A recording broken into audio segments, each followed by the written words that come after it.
Julien Cadoré s'excuse, enfin vous prie d'excuser de son absence, mais il avait un rendez-vous à l'extérieur, donc il me demande de lancer cette conférence. Première conférence du deuxième semestre de cette année. La programmation des conférences à suivre n'est pas complètement confirmée, donc dès qu'on l'aura, vous aurez les informations. On est heureux de recevoir l'équipe du design dans les territoires et insulaires ici à La Réunion et à l'école. C'est pas la première fois. Certains d'entre vous ont peut-être déjà assisté à la présentation du programme. Je pense notamment avec Emmanuel Tiblou qui était venu pour présenter tout ce programme. Là, on fait un point d'étape, il me semble, hein, vous allez me confirmer, sur l'avancement du projet euh, de ce programme ici à La Réunion.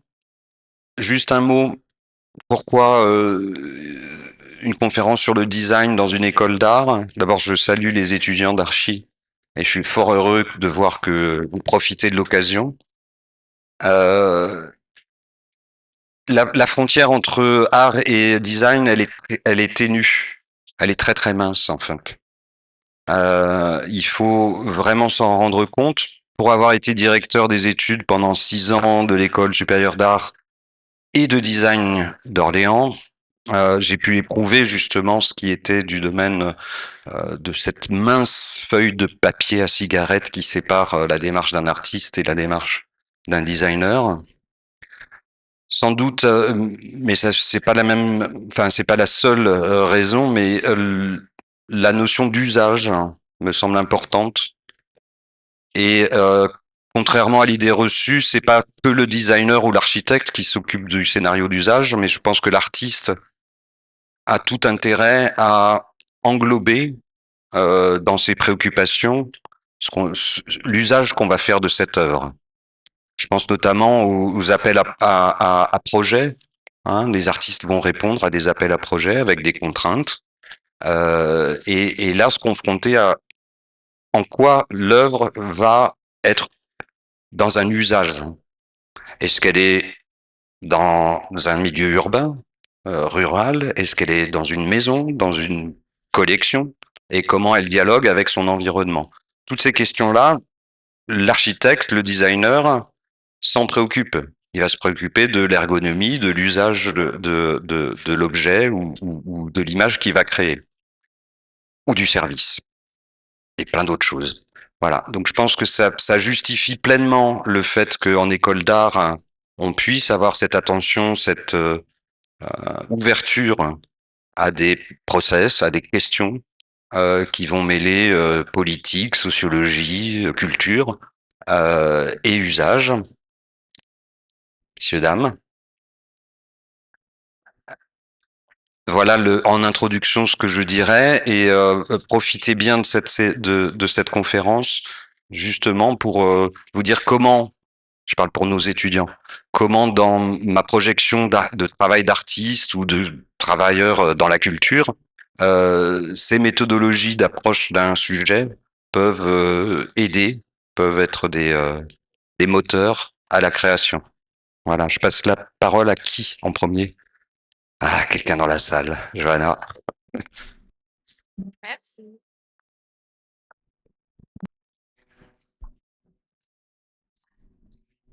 C'est pas toi. C'est pas toi qui dois avoir le micro en haut. Je suis pas sûre. Ok. Le micro. Donc bonjour à tous et à toutes. Donc je suis très contente. Je pense qu'on est tous très contents avec les résidents et les résidentes ici avec vous aujourd'hui pour vous parler d'un sujet qui nous concerne tous. C'est la manière dont le design peut participer à la transformation des territoires et plus particulièrement ici des territoires insulaires. C'est vrai que quand on parle de design, souvent on pense à l'objet, à la forme, à l'esthétique ou à l'usage. Mais ici, il s'agit plutôt d'un design qui agit comme un outil d'enquête et de transformation au service des réalités sociales, environnementales et écologiques d'un territoire. C'est vraiment un outil pour travailler avec les acteurs du territoire, comprendre les tensions, les ressources et les fragilités de ce territoire et imaginer avec ces acteurs des réponses concrètes, des réponses situées. Donc le programme, il est porté par l'École nationale supérieure des arts décoratifs de Paris. À l'échelle nationale, ce programme, il s'appelle Design des territoires et il propose justement de réfléchir à cette idée-là en allant sur le terrain, s'immerger, expérimenter et il s'organise autour de plusieurs contextes. Il y a les littoraux, les ruraux, les montagneux, les forestiers, les urbains et les insulaires. Chaque territoire se pose des questions différentes, parfois pas si différentes que ça. Par exemple, sur les littoraux, on travaille avec la montée des eaux, l'érosion, les tensions entre le tourisme et la préservation. Dans les territoires ruraux, on interroge les dynamiques agricoles, les savoir-faire, les nouvelles formes de coopération locale. En montagne, on s'intéresse davantage aux enjeux qui sont liés au climat et au modèle économique. En forêt, on est où en forêt? Là.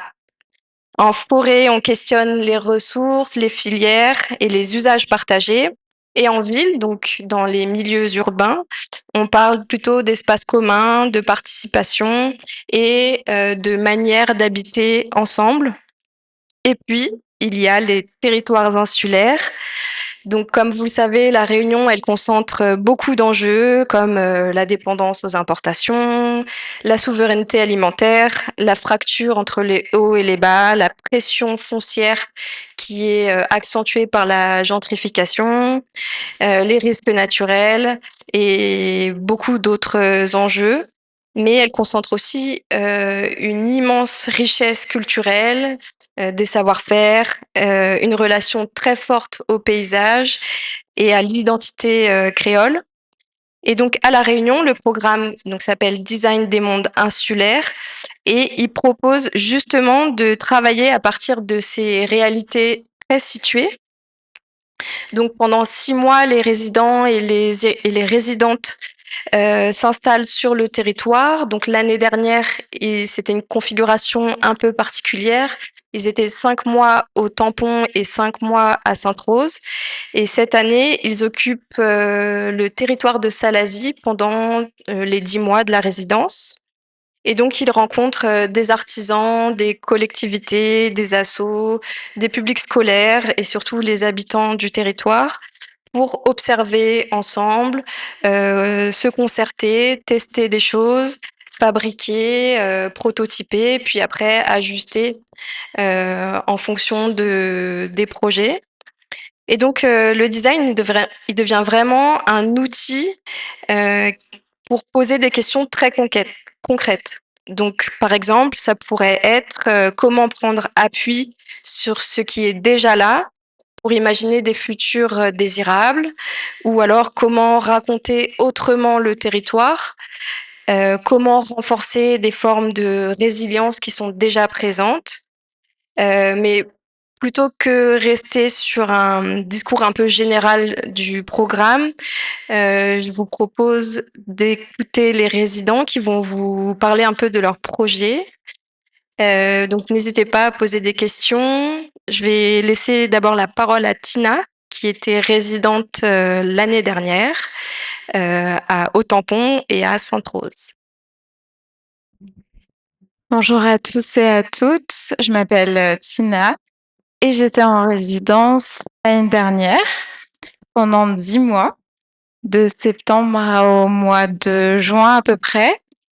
Et on est venu sur le territoire du Tampon et de Sainte-Rose. Au Tampon, on a fait tout un projet autour d'un ancien cinéma qui était vide. Et pour justement penser au futur de ce cinéma dans notre collectif, le collectif Demi-Tour. On était 5. On avait un architecte, designer de service, Robin Verret.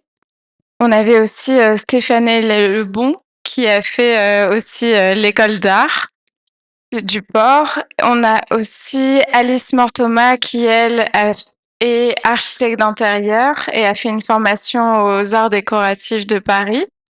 Et aussi, on a Sainte Rama Hérisson qui, lui, est designer matériaux.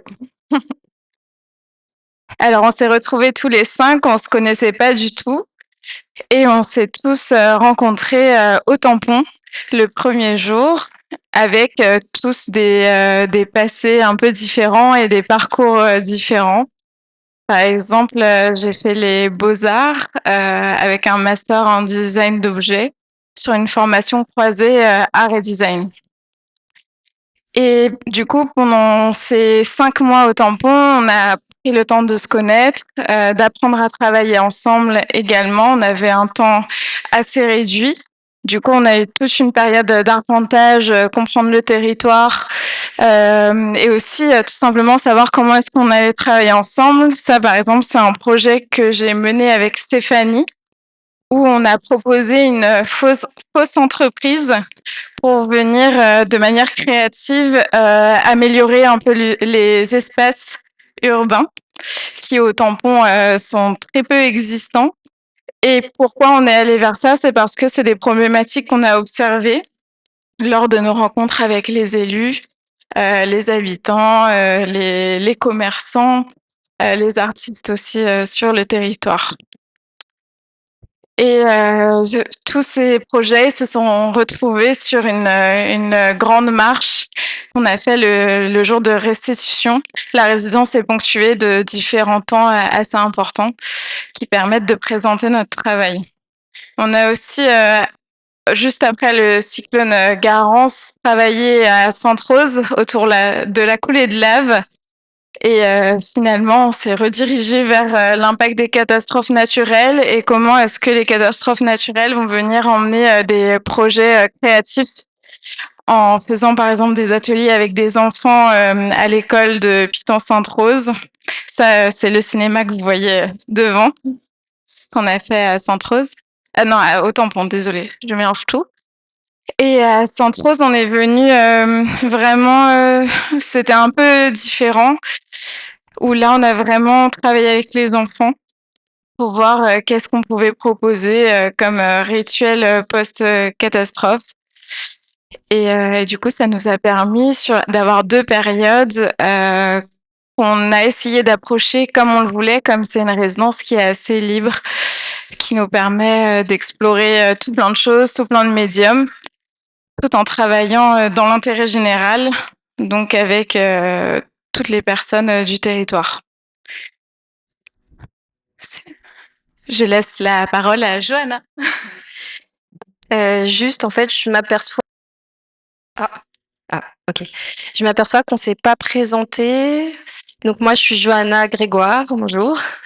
Designer d'objets. Je m'intéresse aux questions liées au savoir-faire, aux matériaux et plus largement à la question de la filière. Et je fais partie du coup de l'équipe pédagogique de design des mondes insulaires avec Yannick Alibéril qui est là-bas.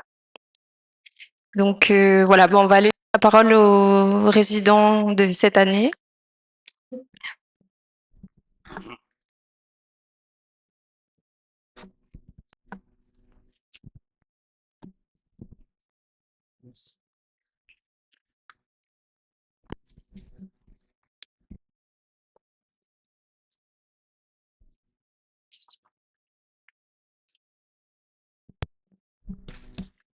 Donc bonjour à tous. On va commencer par se présenter chacun rapidement, nos parcours et ce qui nous a amené à vouloir intégrer la résidence.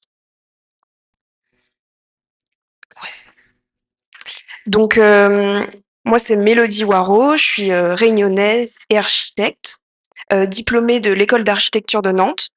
Durant mon parcours, je me suis intéressée notamment à la question de l'habiter en territoire insulaire et plus spécifiquement donc à La Réunion.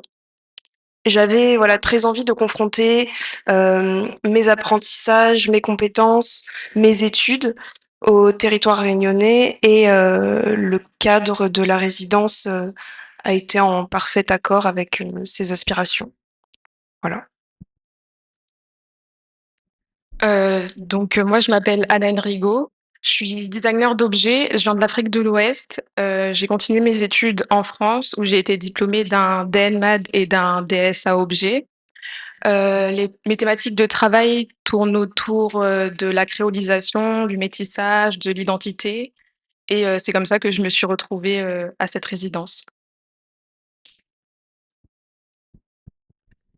Donc, bonjour à tous, moi c'est Elona, donc je suis designer textile d'origine réunionnaise.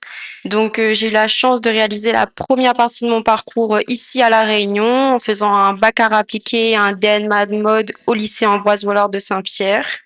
Et ensuite, j'ai poursuivi mes études à Lyon en DSA mode et textile.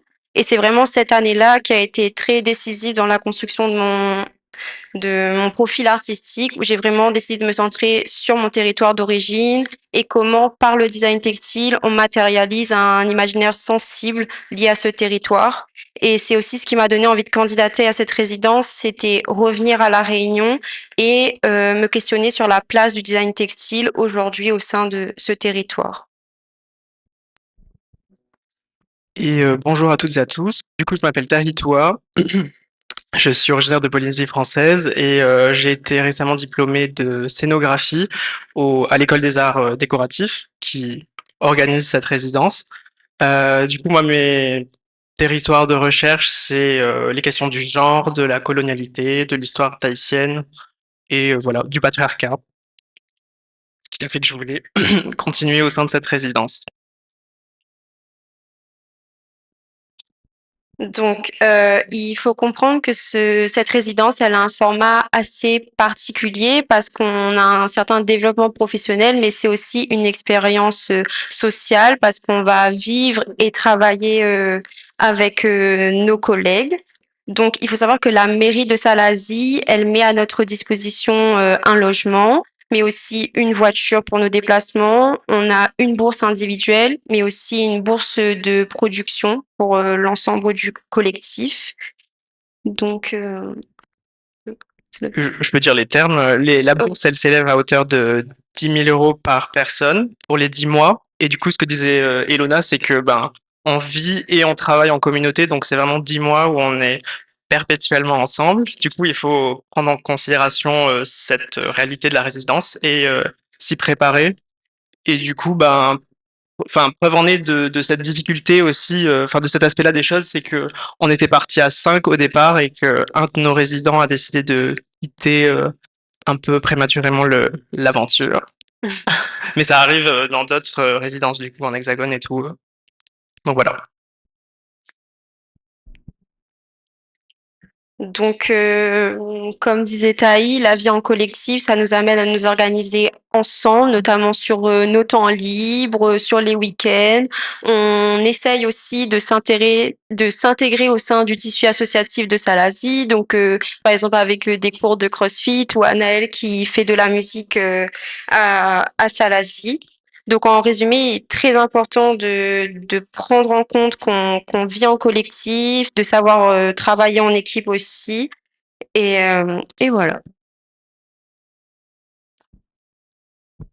Donc un petit mot sur les lieux dans lesquels on est amené à travailler.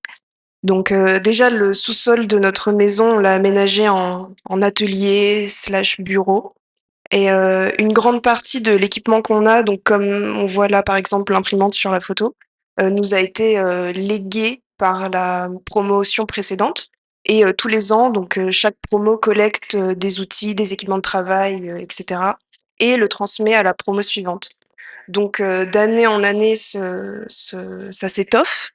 Et donc voilà, comme le disait Elona, je crois, ces achats sont aussi soutenus par l'école dans le cadre de la bourse de production. La municipalité, elle nous a aussi mis à disposition un local couvert et ouvert au Polytechnique de la mairie, donc à 5 minutes à pied de chez nous, pour pouvoir voilà, y travailler, y bricoler.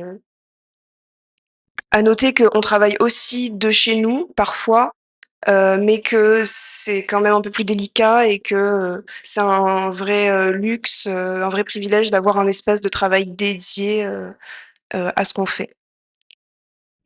Donc on va reprendre rapidement et chronologiquement le déroulé de la résidence pour nous jusqu'à maintenant, pour vous donner une idée de à quoi ça peut ressembler.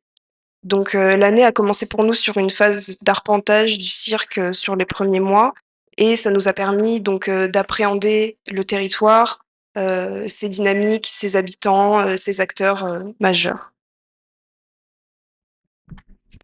Du coup, on a fait la rencontre de pas mal, d'habitants, des artisans, des autrices, des instituts. L'objectif, c'était de comprendre les enjeux qu'eux avaient, au sein de leur travail, mais aussi, dans la vie de tous les jours.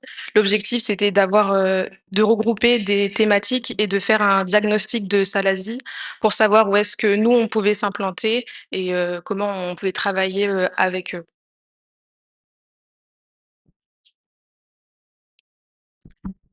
Et du coup, pour pas me répéter, ben donc, comme Anaël disait, l'enjeu de cette première période, juste pour vous situer, en gros, sur les 10 mois, il y a un premier temps qui dure à peu près 5 mois. C'était cette phase d'arpentage, du coup, de la rencontre avec la population, dans sa diversité et tout.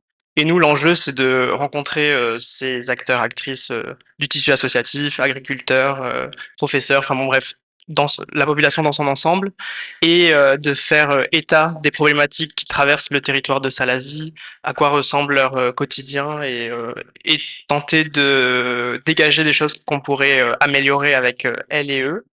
Et du coup, nous, dans cette phase, au cours de cette phase d'arpentage, il y a deux enjeux principaux qui animent notre travail. C'est d'abord, comme disait Anaël, la rencontre de cette population et parallèlement un enjeu de communication qui est important aussi, communication de notre présence sur le cirque. Euh, Qu'est-ce que j'ai noté? De sensibilisation aux enjeux du design et de l'art aussi, puisqu'on a affaire à une population qui n'est pas forcément très au fait de ce que nos métiers peuvent produire comme ouais, voilà, leur apporter dans leur quotidien. Et du coup, voilà, donc on a mis en place, enfin, cette communication, elle passe par plein de choses. Donc, par exemple, le développement d'outils de communication. Ici, par exemple, l'affichage de nos journaux de bord sur la porte de notre permanence. Du coup, euh, Pour mettre, tenir informés, ouais. les habitants de nos actions et que nous aussi on puisse, faire état lors de rencontres, lors de l'arpentage. Ouais. Et du coup aussi la participation à des événements du cirque. Donc là, par exemple, c'est un événement culturel sur lequel on s'est greffé pour, pareil, activer des outils de vote et tout qu'on voit ici, par exemple. Voilà. Donc toujours dans un double enjeu, communiquer et continuer l'arpentage et la collecte de données, quoi. Et aussi, on a aussi eu l'occasion d'animer des activités du coup au collège dans le but pareil de rencontrer la jeunesse de Salazie. Et du coup cette première phase d'arpentage, elle se conclut avec en tout cas il y a un marqueur fort de l'année, c'est le Copil. Du coup avec la restitution de juin, c'est l'unique rendez-vous obligatoire, enfin en tout cas inscrit dans le programme de cette résidence. Donc en gros, pour être très bref, le copil, c'est un moment, encore une fois, de communication. C'est l'occasion de montrer à tous nos partenaires nos premières démarches quoi, sur le territoire, nos premiers pas sur le territoire. Et aussi, idéalement pour nous, de repérer des acteurs, actrices avec qui on va pouvoir s'engager vers le projet. Voilà. Et là, on en est à peu près à cette étape. Du coup, on est en train d'aller vers nos projets. Et d'ailleurs, peut-être que je dis un mot, enfin, pour cette première partie, on a beaucoup fonctionné en groupe, mais là encore, ça dépend vraiment de vous, enfin, du coup, du collectif, de savoir comment il évolue. Pour cette deuxième partie, vers le projet, on s'est plus autonomisé pour, comment dire, ne pas trop trahir aussi nos domaines de compétences initiaux. Et voilà.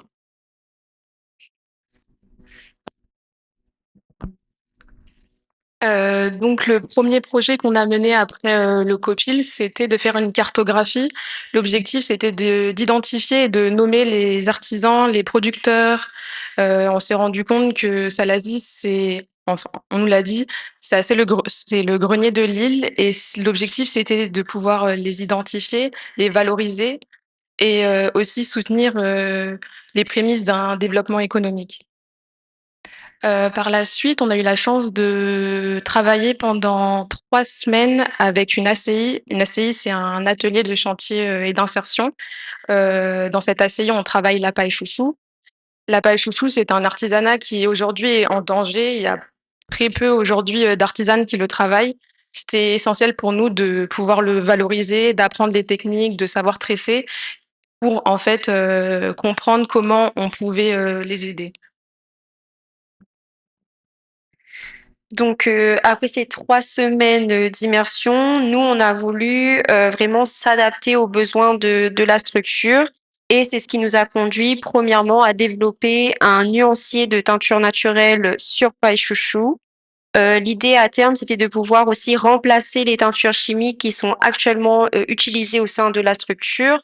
Donc, c'était pouvoir leur apporter des solutions concrètes et des solutions aussi que les artisanes pouvaient elles-mêmes se réapproprier par la suite. Donc, ce projet nous a vraiment permis de continuer d'arpenter le territoire à la recherche de plantes tinctoriales et de matières pour nos expérimentations. De cette façon aussi, on nourrit un travail de recherche et d'investigation que Élodie, l'encadrante de l'ACI, n'a pas vraiment forcément le temps de développer. Donc, le but aussi à travers ce type d'action, c'est de valoriser l'image de ces produits artisanaux et de mettre en avant, pardon, le travail fait main aussi. Donc, ça fait écho avec notre deuxième initiative qui était de créer une série de lampes destinées à différents publics, hôtels, gîtes, touristes et même habitants et habitantes de Salazie. Donc, l'objectif ici, c'était de répondre à un besoin d'identifier de nouvelles collaborations pour l'ACI, identifier de nouveaux points de vente et de toucher d'autres cibles. Et il y avait aussi la volonté de réinvestir les chapeaux en paille chouchou qu'on peut voir qui sont difficilement commercialisables aujourd'hui. Donc, cette initiative aussi, c'est pour accompagner le développement économique de la structure et aussi de nous interroger sur le futur de ces filières artisanales locales à Salazie, parce qu'ici, on convoque le bambou qui a disparu à Salazie.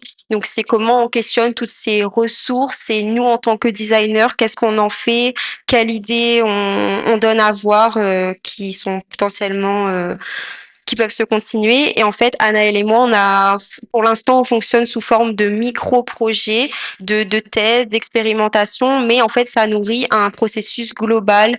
Donc voilà. La dernière volonté, c'est aussi c'est en adéquation du coup avec la cartographie, c'est de développer une signalétique. Par exemple, l'ACI a un point de vente café atelier à Helbourg. Aujourd'hui, quand on arrive à Helbourg, on ne sait pas où se trouve cet atelier. L'objectif, c'est de pouvoir savoir et se repérer. Pour faire cette signalétique, on voulait pas quelque chose de vertical où on crée nous les objets et on demande aux artisans d'exécuter.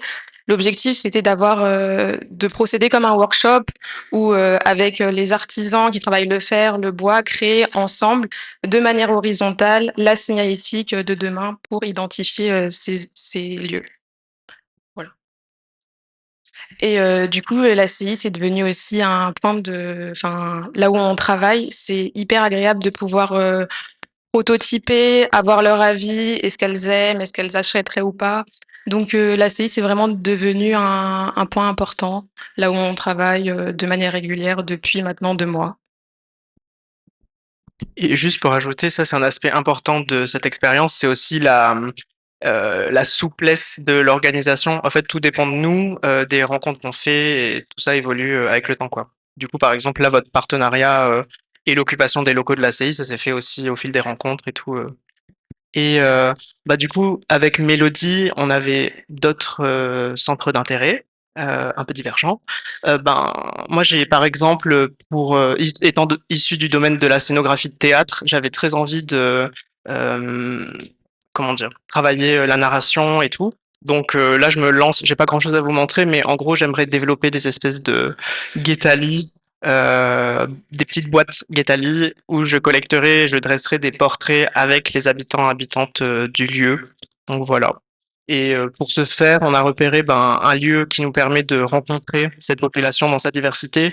C'est les cases, du coup, les centres d'action socio-éducatifs. Ils rassemblent des jeunes comme des vieux, et bon, bref. Et Mélodie peut vous en dire un mot. Donc, ouais, comme l'a dit Taï, on s'intéresse aussi donc à la thématique de la jeunesse salasienne, qui nous paraît être un autre sujet fondamental à explorer. Donc, on a commencé à mener un recensement de tous les lieux fréquentés par cette jeunesse, notamment donc les cases, centres d'action socio-éducatifs, et on en trouve dans chaque îlette du cirque. Donc, c'est vraiment des services de proximité. Par exemple, le CAS de Mara Citron, c'est un lieu de vie pour le quartier qui propose à la fois des activités au sein de la structure. Donc là, on peut voir, il y a une PlayStation, il y a du baby-foot, du billard, etc. Mais il est aussi organisé des ateliers sur divers sujets et thématiques pour les jeunes et pour les moins jeunes. Et donc c'est des lieux qui sont pour nous super importants. C'est une interface hyper précieuse qu'on a aussi grâce à l'animateur du CAS qu'on voit là, qui connaît en fait la population qui vient, qui fréquente le CAS, qui les connaît depuis toujours et qui peut faire le trait d'union entre nous et les jeunes notamment. Donc voilà, et donc ça, c'est les deux grandes thématiques de travail qui nous guident aujourd'hui dans la réalisation du projet qui va se développer sur les mois à venir. Voilà.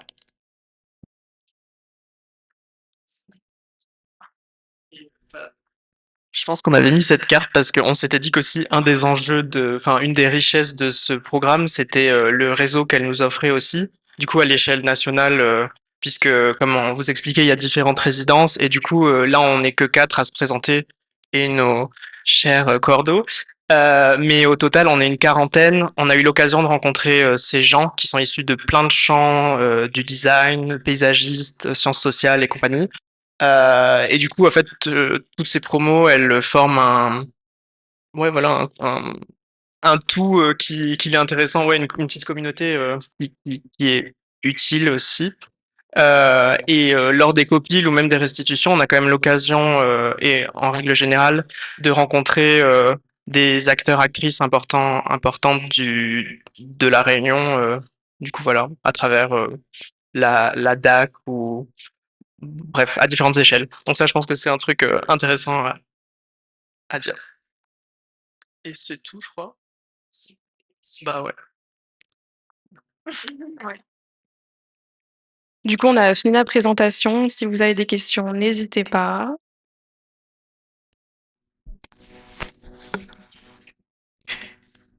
Tu veux prendre la parole? Juste pour préciser, le temps que les questions émergent, on est aussi venu aujourd'hui parce que c'est un moment aussi stratégique dans le programme, parce que dans 2 jours, vendredi, il y a l'appel à projet qui sort. L'appel à résidence, plutôt. Ouais, plutôt l'appel à résidence. Donc vendredi, il y a l'appel à résidence. Donc là, je vais être un peu plus pragmatique sur comment on y répond et ce que l'équipe de jury recherche comme profil.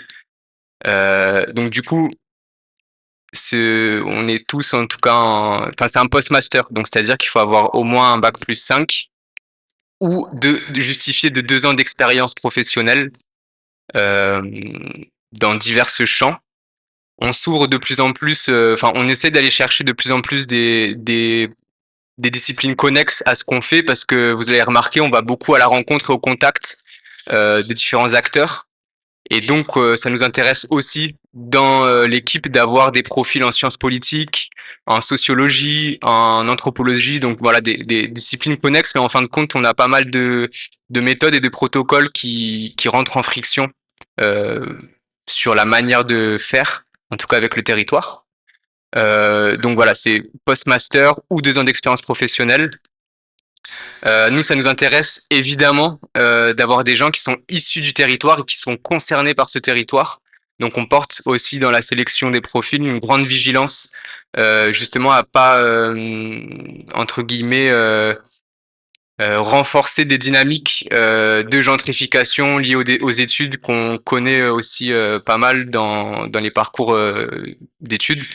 Donc éviter les fuites et plutôt être dans une démarche de, comme c'est plus le cas pour par exemple Elona et Mélodie, de permettre à des Réunionnais et Réunionnaises de revenir sur leur territoire pour exercer leur profession.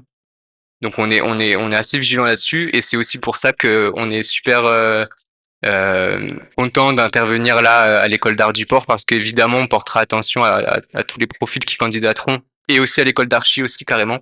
C'est cool que vous soyez venus. Et quoi d'autre? T'as dit l'âge? Ouais, les modalités de recrutement.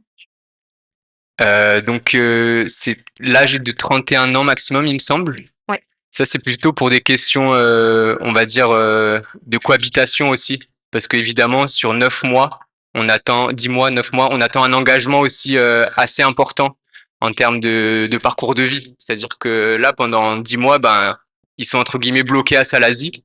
Bon, il y a des vacances, il y a des choses qui s'organisent, mais il y a quand même cet aspect-là qui est vraiment important à prendre en compte. Après, sur les autres aspects, donc on vous a parlé de la bourse. Il y a aussi une bourse spécialement allouée à la production. Donc, votre bourse que vous allez percevoir si vous êtes retenu, mais d'abord si vous candidatez, c'est vraiment une bourse pour vivre. Et il y a aussi une bourse du coup de production pour mener à bien vos projets. Là, il y a une voiture qui est mise à disposition par la municipalité de Salazie. Oui, oui, bien sûr, vous êtes logés. Voilà, je pense en gros, les grandes lignes pour candidater.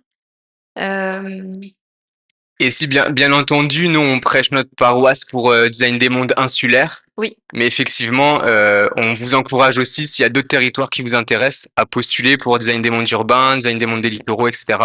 Et vos candidatures seront aussi regardées avec beaucoup d'intérêt. Voilà, si vous avez des questions, n'hésitez pas.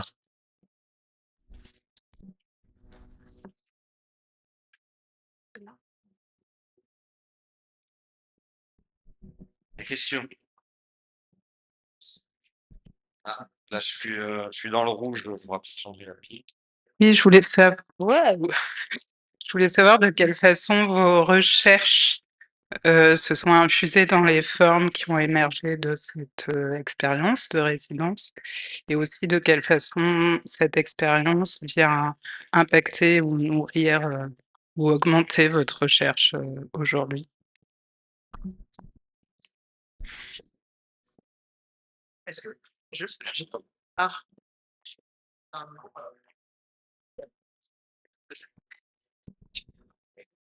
Alors, je prends de notre expérience passée où justement les questions ont existé sur un court instant. Actuellement, je dirais que nos recherches nous ont aidés surtout sur la suite de nos parcours professionnels. Je pense à justement que des résidents, je sais, ici veulent rester sur le territoire et ça permet d'avoir tout un réseau de contacts et aussi d'avoir vraiment un contexte réel dans lequel on s'imprègne. C'est vraiment de l'expérimentation pour le coup.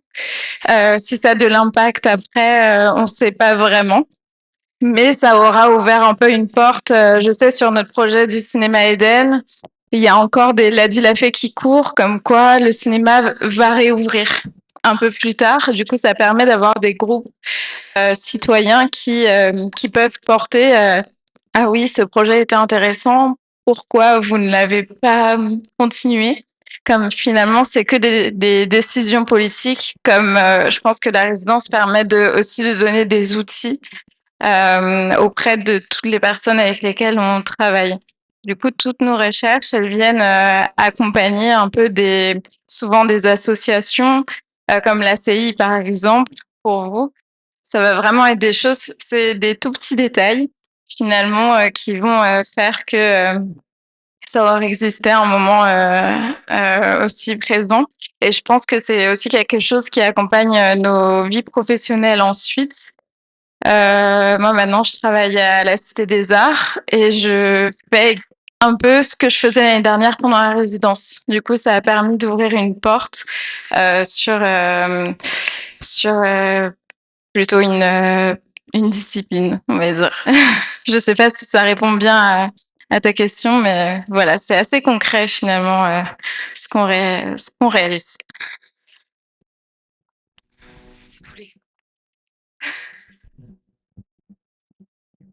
Ouais, peut-être, je rajouterais que cette résidence, c'est aussi un bon moyen, une bonne transition entre, le parcours scolaire et la vie active. C'est un bon trait d'union, donc on n'est plus tout à fait à l'école, mais on n'est pas tout à fait, dans la jungle, professionnelle.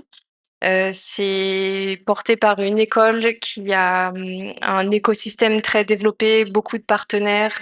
C'est une école, qui est renommée.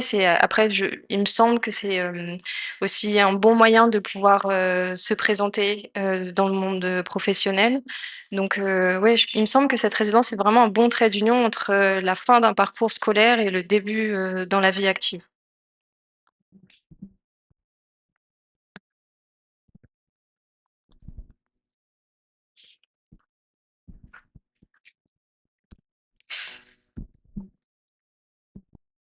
Des réflexions, des questions dans la salle? Moi, j'en ai peut-être une quand même. C'est-à-dire que à un moment donné, j'ai bien entendu, et c'est sans doute une question qu'on se pose beaucoup ici, entre autres, sur le positionnement, c'est-à-dire, j'entends bien que le fait d'arpenter permet de prendre conscience de la réalité du territoire, du terrain, autant sociologique, culturel que patrimonial. Et puis, il y a eu une réflexion à un moment donné de la part d'une d'entre vous, d'un, sur qu'est-ce qu'on peut leur apporter, qu'est-ce qu'on peut apporter. Ce positionnement-là, effectivement, il est délicat parce que je pense aussi que la population vous apporte des choses. Et je voulais insister là-dessus. Je pense qu'il y a vraiment un aller-retour entre voilà, là où vous semblez apporter un regard extérieur, c'est sur une analyse de problématiques et sur des réflexions horizontales à avoir avec la population locale sur quelles seraient les solutions à ces problématiques. Est-ce que je me trompe? Ça me semble essentiel de bien resituer ça dans le programme, c'est-à-dire il ne s'agit pas d'arriver avec des solutions, il s'agit vraiment de déterminer les problèmes à résoudre et votre expertise vient proposer des solutions à partager avec les personnes. Je pense que justement en école, on nous apprend beaucoup, l'inverse où on apporte et là, c'est vraiment l'occasion de redéfinir les règles. Là, dans cette ACI, c'est ces dames qui nous ont appris à tresser la paille de chou. Nous, on arrive, on apprend en fait. On est juste en apprentissage. Le fait déjà d'habiter Salazie, ça nous rend aussi dans une certaine réalité. On prend conscience aussi des choses. Travailler à l'ACI, ça nous permet aussi en tout cas pendant 3 semaines, on n'était pas là à leur dire comment il fallait faire. C'est elles qui nous ont appris la base, du bread à la tresse. À partir de là, tous ensemble, on était capable de créer la lampe, de, voter ensemble quels aspects étaient intéressants pour elles, qu'est-ce qu'elles seraient prêtes à mettre. Donc on est vraiment dans quelque chose d'horizontal, que ça soit dans la création de ces signalétiques. Je pense qu'il y a vraiment, dans chacun de nos projets, cette volonté de pas travailler pour, mais avec, toujours en co-création dans chaque, volet de nos projets. Je sais pas si ça répond très clairement, mais Je poursuis juste. Est-ce que le regard extérieur vous semble utile, voire indispensable pour analyser le problème et justement faire des propositions collectives? Et je vais aller même plus loin parce qu'on a eu des débats assez houleux dans cette salle. Est-ce que l'appropriation culturelle, là, potentielle, comment vous la gérez au jour où cette thématique-là pose potentiellement problème?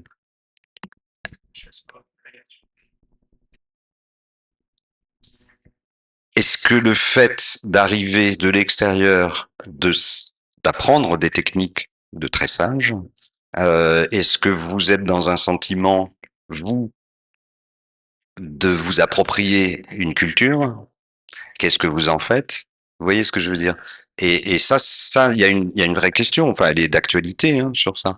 Et est-ce que c'est pas justement parce que vous arrivez de l'extérieur que vous avez les pouvoirs de ce pas de côté, analyser la problématique et vous emparant de techniques et de culture locale, apporter la bonne réponse, ou en tout cas faire en sorte que la population locale puisse apporter une réponse aux problèmes qui se posent.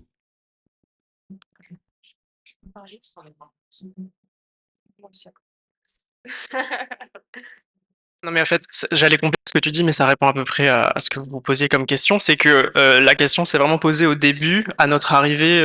Vous vous rappelez, on a fait face à une population qui était un peu réticente à l'idée de voir débarquer à l'époque 5 personnes et en mode on va révolutionner votre vie sur le territoire, quoi. Donc ça, évidemment, ça fait partie de tout un travail de présentation de nous. Du coup, on arrive avec une posture qui est la plus humble possible et même à l'échelle de ce qu'on va proposer, ce qu'on peut espérer proposer, on est vraiment dans un truc très modeste, quoi. Enfin, je pense que aucune d'entre nous ne s'attend à solutionner, par exemple, le problème de l'accès à l'eau à Salazie. Mais du coup, de participer à l'engagement d'une solution, quoi. Après, au niveau du tressage et tout, enfin, j'ai pas très bien compris, donc je vais laisser Elona. Moi, je pense aussi c'est la façon dont on travaille. Par exemple, on va être sans cesse dans la communication avec Elodie et c'est elle-même qui va nous dire ah ben ça cette idée ça serait bien et puis on convoque tout le monde autour de la table, on dit ben qu'est-ce que vous en pensez? Par exemple, avec Anaël, on a entamé aussi des démarches pour potentiellement classer la paille chouchou au patrimoine culturel immatériel. Donc on nous a expliqué que ça se faisait en collaboration avec les artisanes et que c'était vraiment dans ce dialogue, dans cette communication que ça va pouvoir aboutir. C'est pas moi et Anaël, on se met de côté et voilà. Et de toute façon, au début, on avait prévu de faire 3 semaines et en fait, on est resté au sein de la structure parce qu'on s'est rendu compte que c'était indispensable que ce soit, qu'on soit ensemble en fait pour co-créer. Et moi, dans mon projet de mémoire de l'année dernière où j'étais en métropole, j'ai travaillé sur ces savoir-faire-là. Et justement, je me suis posé cette question. J'ai demandé aux artisanes qu'est-ce qu'elles en pensaient, le fait que moi j'arrive, que je me réapproprie ces techniques, etc. Et elles m'ont dit que le plus important aussi, c'est de visibiliser si c'est transmis, si c'est communiqué bah, dans quelque chose de transparent possible, que ça valorisait en fait le savoir. Donc je pense que c'est comment on se positionne et la posture. Peut-être pour apporter une nuance aussi un peu plus législative, parce que la question de l'appropriation culturelle, pour moi, elle est surtout législative. Et ça, c'est une posture aussi qui va rentrer un peu en conflit avec la posture d'artiste, dont on voit la posture, en tout cas dans la pensée dominante aussi de l'artiste, seul dans son atelier, qui est artiste-auteur. Nous, toutes nos productions, on est plutôt dans une logique de ce qu'on appelle de créatif commun. C'est-à-dire toutes nos productions, elles sont là pour l'intérêt général et elles sont signées à nos noms parce que c'est nous qui les avons produites. Mais c'est-à-dire qu'il n'y aura pas une rétribution économique en tout cas directe, de notre intérêt personnel, ce qui diffère d'une posture artistique où tout est signé, il y a la question des royalties qui entre en jeu, etc. Par exemple, si on imagine que la série d'objets là que Anal et Elona sont en train de développer en partenariat, en collaboration avec les artisanes de Salazie, cette série d'objets, en fin de compte, elle sera pas de la propriété uniquement de Elona et d'Anal. Donc sur la question législative, ça répond en tout cas à la question de l'appropriation culturelle à ce niveau-là, quoi.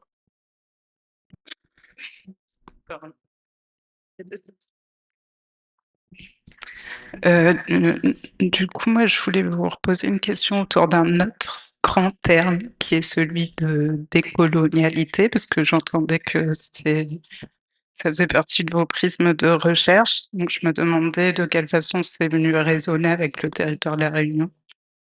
Et ce sont aussi des questionnements qui sont prégnants au sein de notre école et importants pour un certain nombre d'entre nous, professeurs, étudiants et étudiantes, et autour desquels on cherche encore, on est sans cesse en recherche d'espace et de temps de recherche autour des questions décoloniales depuis les territoires des Suds et les territoires insulaires.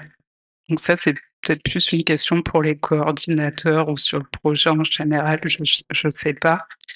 Mais de quelle façon ces expériences pourraient donner lieu à des laboratoires partagés, par exemple, particulièrement à travers le prisme des questions décoloniales, quoi, en design et en art.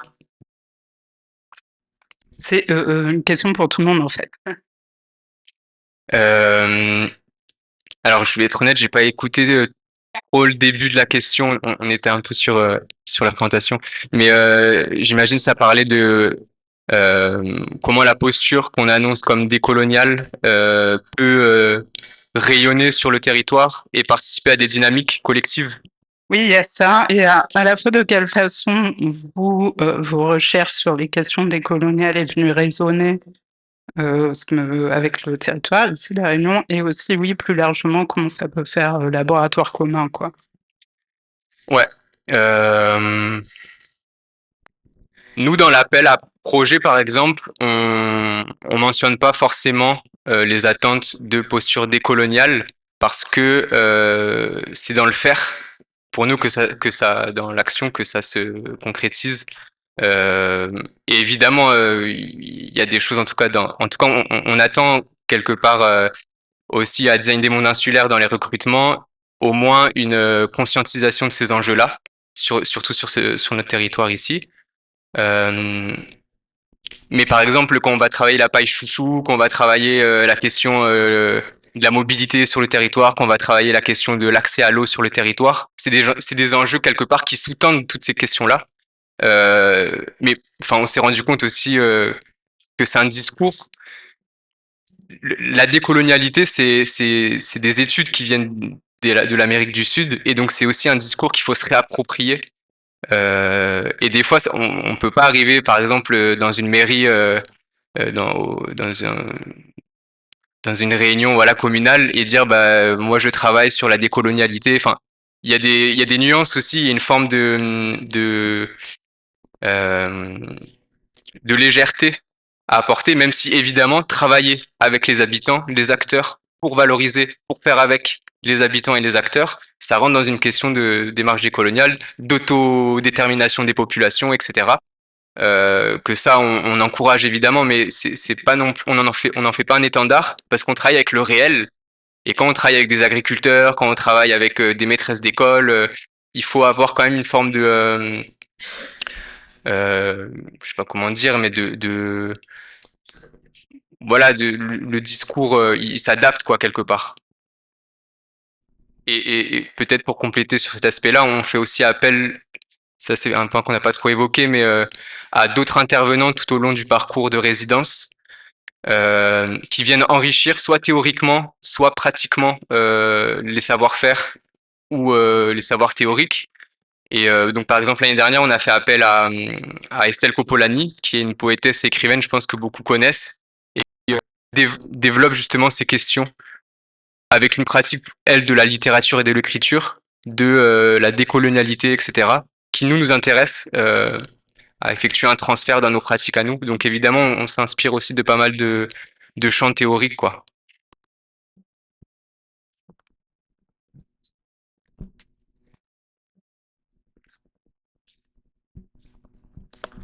sais pas si bon, du coup, comme j'avais pas tout. Carrément partie, mais en tout cas, c'est des prismes de recherche qui, je pense, peuvent résonner aussi avec l'école d'art. Ouais. Et c'est peut-être intéressant de réfléchir à ça, quoi. Ouais, sur la question du laboratoire, je pense qu'en effet, ça pourrait être un beau terrain de jeu de pouvoir expérimenter ça ensemble sous forme de workshop ou autre. Mais je pense qu'en effet, on a tout intérêt à mailler sur ces sujets-là.